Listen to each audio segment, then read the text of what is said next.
Hi, welcome back to my channel. Quick recap. Today, I am going to explain 2067 movie. That is a science fiction action film. Spoiler ahead. The movie is based on the year 2067. The effects of climate change have caused irreversible damage to the world, rendering it uninhabitable. There are no living plants left in the world, which has led to a drastic reduction in the amount of oxygen in the atmosphere. As a result, people are required to purchase synthetic oxygen to stay alive. Additionally, nearly the entire planet is enveloped in darkness, affecting 99% of its surface. Under such circumstances, individuals are at risk of suffocation and unable to breathe. The sole surviving city in Australia owes its survival to the Chronocorp Corporation, which produces synthetic oxygen. Nonetheless, the use of artificial oxygen has been found to cause a fatal illness known as the sickness after a period of time. Humanity is on the brink of total extinction, with only a few years left to survive. Ethan Whyte, a citizen of the surviving Australian city, works alongside his friend Jude as mechanics for the Chronocorp Corporation. The corporation is putting all efforts to discover a remedy for the sickness and a solution to rescue the world from its dire state, working tirelessly day and night. Ethan endeavors to procure better quality synthetic oxygen for his sick wife Xantha, and works tirelessly day and night to achieve this.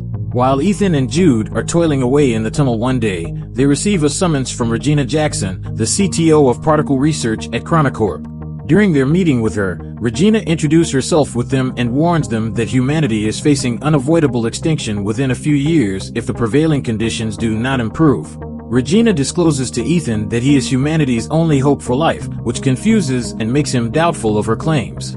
Nevertheless, Regina persists and urges him to pay a visit to their laboratory.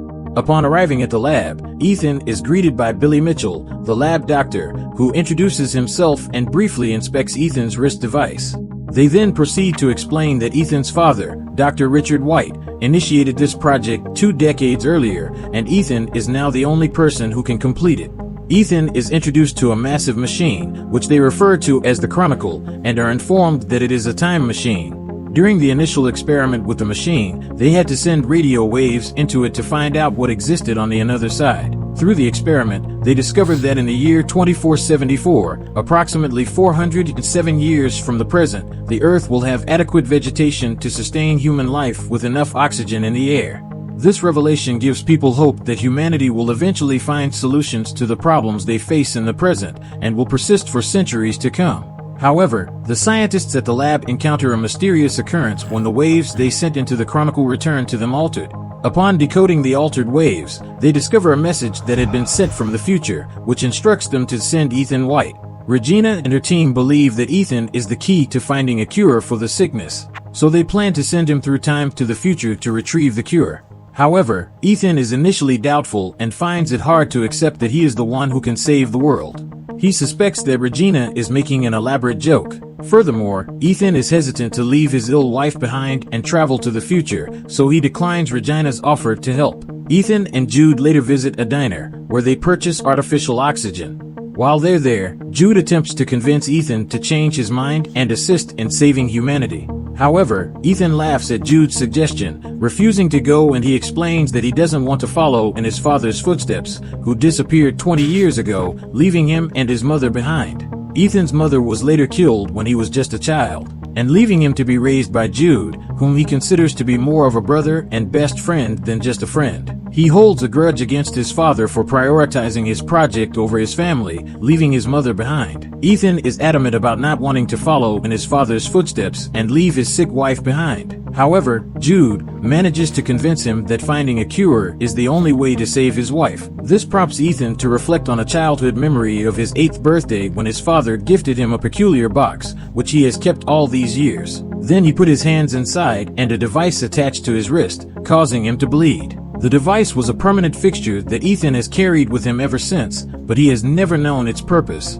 Later at home, Ethan tells Xantha about the offer to travel into the future, and she urges him to accept it.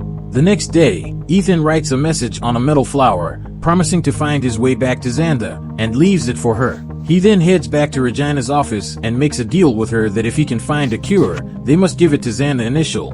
Regina agrees, and brings him back to the lab. Dr. Mitchell presents Ethan with a suit to wear before entering the time machine. However, as they start explaining the mission to him, Ethan realizes that they don't have a clear plan. Even though Regina and the team have no idea what challenges Ethan may face or what he might encounter when he arrives in the future, they do provide him with a tool called Archie, an AI device. Archie is designed to constantly monitor and display Ethan's vital signs and to assist in navigation. Then, they activate the machine and Ethan is transported through time. Ethan travels rapidly through time within the machine. Suddenly, he falls through the sky and crashes into an unfamiliar jungle. The velocity causes his suit to ignite, so he hastily removes it. As Ethan takes in his surroundings, he is amazed by the pristine beauty of nature that surrounds him. He realizes that the world has undergone a remarkable transformation, with trees and natural oxygen now abundant. Following Archie's directions, he walks towards a bunker-like door that he comes across, curious to explore what lies beyond. Ethan notices a skeleton in front of the bunker door, which belongs to him as indicated by the name tag. The skull has a bullet hole, which horrifies Ethan. He finds the Archie device belonging to the skeleton and decides to play the last recording on it. Ethan listens to a recording on the Archie he found and hears a man's voice saying that the only way and shoot Ethan. Suddenly, the device loses power and Ethan is filled with terror as he thinks that this is how he will meet his end. However, his attention is drawn to the skeleton's wrist device, which is the same as his own but with a green light, while Ethan's has always been red. That night, Ethan starts a fire and eats some wild berries, unaware that they are poisonous. As a result, he starts to feel ill, vomits, and eventually passes out unconscious. Later on, he wakes up to find Jude standing before him. It turns out that the lab detected a drop in Ethan's vitals and assumed that he had a reaction to the berries. After Ethan's vitals started dropping due to his poisoning, the lab sent Jude to the future with a cure to save him. Later, Ethan and Jude discovered that Ethan's skeleton remained in the jungle, indicating that his fate had not changed. They used Archie to locate another door, which granted them access after scanning Ethan's eye. Upon entering, they were greeted by a welcoming monitor. Upon providing a DNA sample, Ethan's wrist device activates and draws blood. The sample is analyzed, and when it turns green, the lights in the room come on, revealing that they are in Chronocorp's lab 407 years in the future. The time machine stands before them and Jude is thrilled to have the opportunity to return to the past. However, Ethan is not as optimistic, believing that nothing has been altered and his ultimate fate will be the same as the deceased Ethan. Upon examining the system log, Ethan discovers a holographic recording created by his father.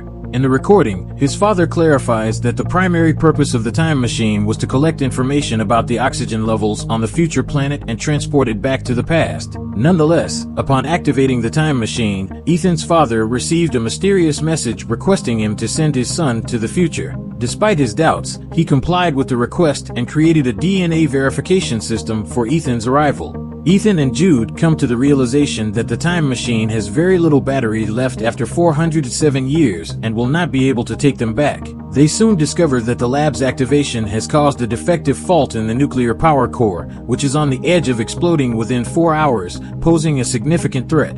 They must now hurry to repair the time machine and go back in time before the nuclear blast. The clock is ticking, so they need to do work fast. When they step outside the lab, they discover a city in ruins, overgrown with plants and lacking of human presence. This suggests that the Earth is slowly healing itself after the extinction of humanity. The remains of humans are strewn all over the place, indicating the aftermath of human extinction. Ethan arrives at his wife's residence but discovers only her bones, causing him to feel hopeless. Jude attempts to convince Ethan to return to the past since there appears to be no cure for the disease even in the future, but Ethan becomes doubtful of Jude's words. Ethan uses the rusty Archie to replay the recording and realizes that Jude's voice is the same as the one who shot him earlier. As a result, Jude pulls out his gun, but he denies shooting Ethan. Ethan eventually chooses to prioritize completing the mission. Together, they work to repair the power core and return to the lab. With the Chronicle system now functioning, they only need to wait 37 minutes for the portal to launch and for them to return to the past. Once the countdown hits 0, the portal will connect to the year 2067 for around 30 seconds. Nevertheless, Ethan discovers that his body is still lying behind a door at the same spot, indicating that they haven't any changes the future. Ethan removes the battery from his current Archie and inserts it into the rusty one and got access another video. The video confirms that Ethan's future self will be killed by Jude. Jude admits that the future cannot be changed, and he is only trying to keep Ethan safe. Ethan, still confused, locks Jude to a room and watches his father's holographic log from the day he died. During the recording, Ethan discovers a conversation between his father and the CTO of Chronocorp, Regina Jackson. According to the holographic log, Ethan's father intended to use the time machine to find a cure for the sickness that was plaguing all mankind. However, Regina Jackson, the CTO of Chronocorp, only planned to use the time machine to transport a select few individuals to a time where they could survive. Regardless of which plan was chosen, it was necessary for someone to travel into the future and activate the time machine. This was because a functioning link was required from both sides to safely transport living matter through time. To prevent the CTO from using the time machine to flee with a select few, Ethan's father locked the time machine, and as the verification key he sets the DNA of Ethan's. However, in response to this, the CTO killed Ethan's father in anger. The CTO orders Jude to kill Ethan's mother and become Ethan's guardian, with the intention of using Ethan's wristband to gain access to the future. Ethan is shocked and devastated to learn that the person he considered his brother, Jude, is the one responsible for killing his mother and now planning to kill him as well. Ethan finally understands that his father did not intentionally leave alone their family behind. He learns that Regina intends to take only a select few to the future and tries to deactivate the time machine. However, Jude stops him and confesses that he was sent by CTO to make sure Ethan is sent to the future to fix the power failure. Jude also reveals that his ultimate mission is to kill Ethan once the time machine is activated. Despite his orders to kill Ethan, Jude couldn't bring himself to do it due to the strong emotional bond he had formed with him over the years. Overcome with guilt at the thought of hurting his brother-like friend, he ultimately chooses to take his own life instead of carrying out the task. In his determination to fulfill his father's dying wish, Ethan searches through the monitor and discovers the first message his father had written. He then realizes that the message sent Ethan Whyte was actually sent by his future self. Ethan codes and sends the message from the future to the past, along with other items, determined to fulfill his father's wish. Meanwhile, in 2067, the CTO and a select group of individuals eagerly await the activation of the time machine in their laboratory. The CTO and her group are stunned as the time machine unexpectedly sends back extinct plants and a recording of Ethan's father's murder. Ethan, fueled by determination and rage, destroys the time machine, foiling the CTO's plan. The CTO is subsequently arrested for her role in the murder. The plants sent back by Ethan to 2067 become the key to reviving the dying world. The flower that Ethan's wife receives from him carries a powerful message of love and understanding. Despite having to stay in the future world alone, Ethan finds peace in burying Jude and forgiving him for his actions. Ethan notices a butterfly and follows it, which brings him back to the same entrance. He is relieved to find out that the skeleton body of his future self is no longer there. Ethan quickly heads towards the exit and is delighted to see a bustling futuristic city, which is in stark contrast to the desolate and barren world he saw before. He feels a sense of relief knowing that his decision has made a significant impact on the future of humanity. Thanks for watching, guys.